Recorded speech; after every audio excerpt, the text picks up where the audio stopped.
Assalamualaikum. Ya, waalaikumsalam. Silakan Kak, duduk dulu sebentar. Oke. Terima kasih Kak sudah datang hari ini. Mungkin Kakak boleh relax terlebih dahulu. Iya. Bagaimana Kak kabarnya hari ini? Alhamdulillah baik.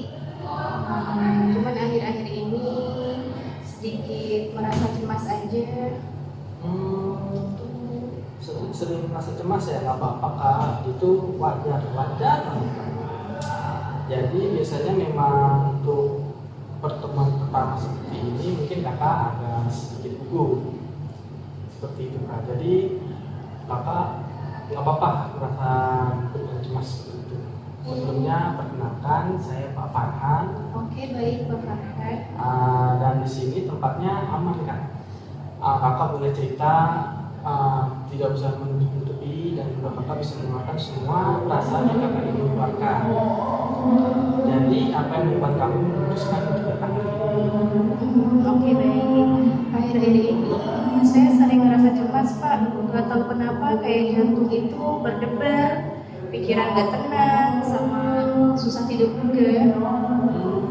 Jadi kamu merasa cemas tanpa tahu pasti penyebabnya ya? Iya benar. Kadang saya cuma duduk, tiba-tiba terus dada kayak sesek gitu, kepala kayak penuh pikiran.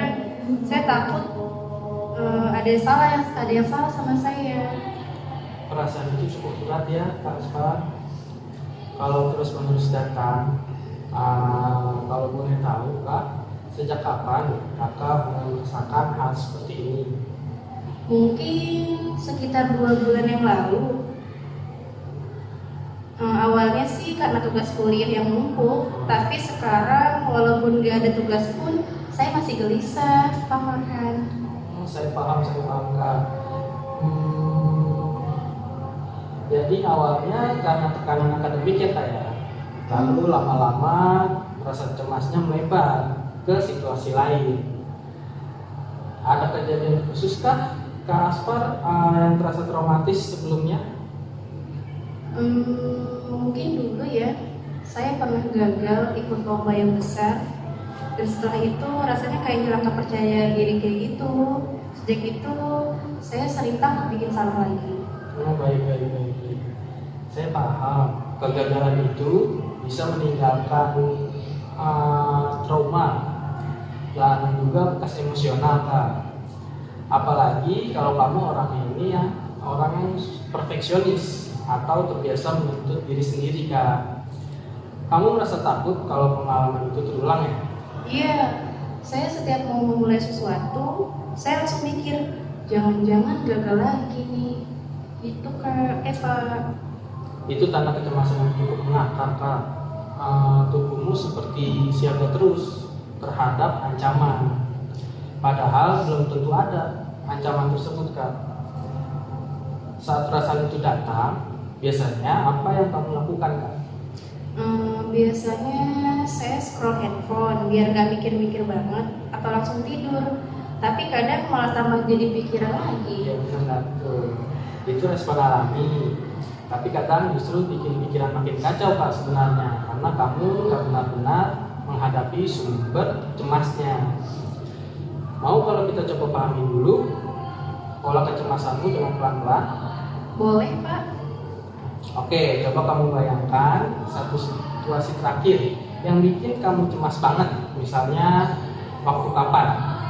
Waktu presentasi kelompok minggu lalu, saya takut banget kamu di depan kelas, padahal cuma jelasin bagian kecil aja. Apa yang terlintas di pikiranmu waktu itu? Saya pikir semua orang bakal nilai saya aneh, atau saya bakal lupa mau ngomong apa.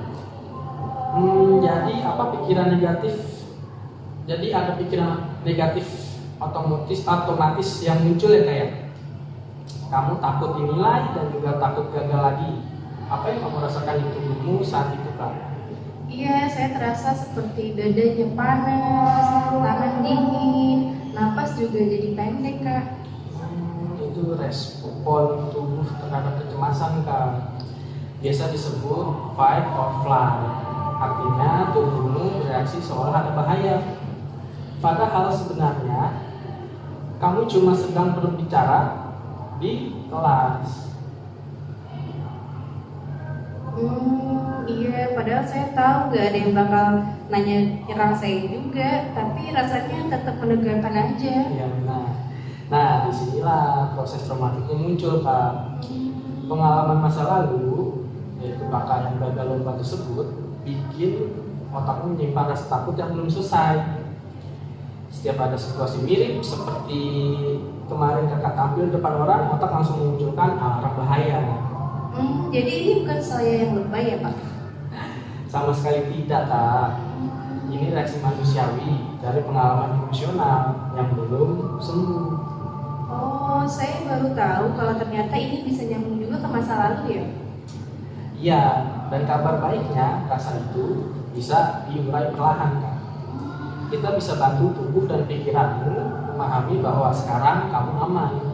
Gimana caranya Pak? Baik, mungkin kita mulai dari latihan sederhana terlebih dahulu ya. Sekarang pejamkan matamu sebentar. Ambil nafas dalam, hembuskan perlahan. Fokus ke nafasmu, rasakan udara masuk dan keluar. Baik, gimana rasanya Kak? Lebih tenang sedikit ya Pak? Bagus. Latihan napas seperti ini bisa kamu lakukan kapanpun. Kecemasan muncul selain itu, penting juga untuk menulis apa yang kamu rasakan, semacam jurnal diri. Nulis perasaan saya gitu? Iya, betul sekali. Misalnya, hari ini saya merasa takut tanpa alasan, tapi saya memilih untuk beristirahat. Dengan begitu, pikiranmu enggak menumpuk di kepala saja, Kak. Oke, saya mau coba, Pak.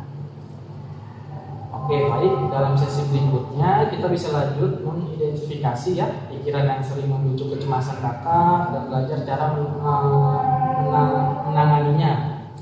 Sekarang kamu udah mulai melangkah bagus, Kak. Datang ke sini saja untuk bentuk keberanian. Makasih banyak ya Pak. Saya ngerasa agak sedikit lega setelah bercerita. Sama-sama.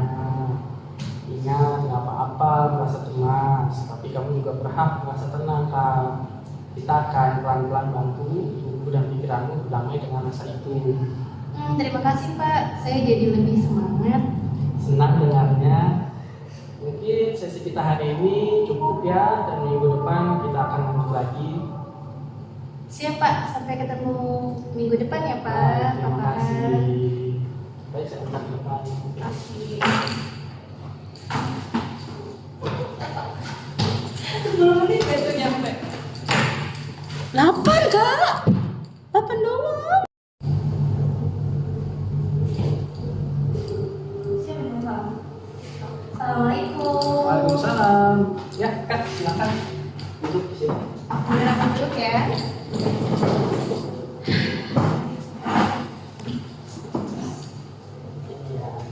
Sebelumnya dengan Kak siapa, maaf? Dengan Kak Aulia Al-Azfari, tapi biasa dipanggilnya Kak Asfar. Kak Asfar ya? Iya, Kak Saya Asfar. panggilnya Kak Asfar saja ya. Boleh Kak Asfar. Kak Asfar, terima kasih sudah datang ke tempat ini hari ini. Sebelumnya gimana kabarnya Kak Asfar? Alhamdulillah baik. Tapi untuk akhir-akhir ini aku merasa kayak sedikit cemas itu Kak. Sedikit cemas. Iya. Berarti Kak Asfar ini merasa cemas sudah sering atau baru-baru belakangan ini Kak? Mulai cemas banget itu semenjak presentasi maju ke depan kali ya Kak, kuliah. Terus kayak ngerasa berdebar-debar gitu. Jadi kayak nervous gitu mungkin ya. Mungkin Kak Asfar itu adalah sebuah reaksi tubuh yang memang wajar ya Kak Asfar ya. Jadi memang Kak Asfar merasakan cemas tersebut itu wajar karena mungkin Kak Asfar di masa lampau ada suatu hal traumatik yang Kak Asfar rasakan sebelumnya yang membuat Kak Asfar ini selalu terus merasa cemas. Gitu ya? Iya. Iya sih, kalau misalnya itu saya juga suka merasa kayak kalau tugas kuliah numpuk gitu Kak. Kalau misalnya ini walaupun ya elah lupa nih gue mau ini. Bentar.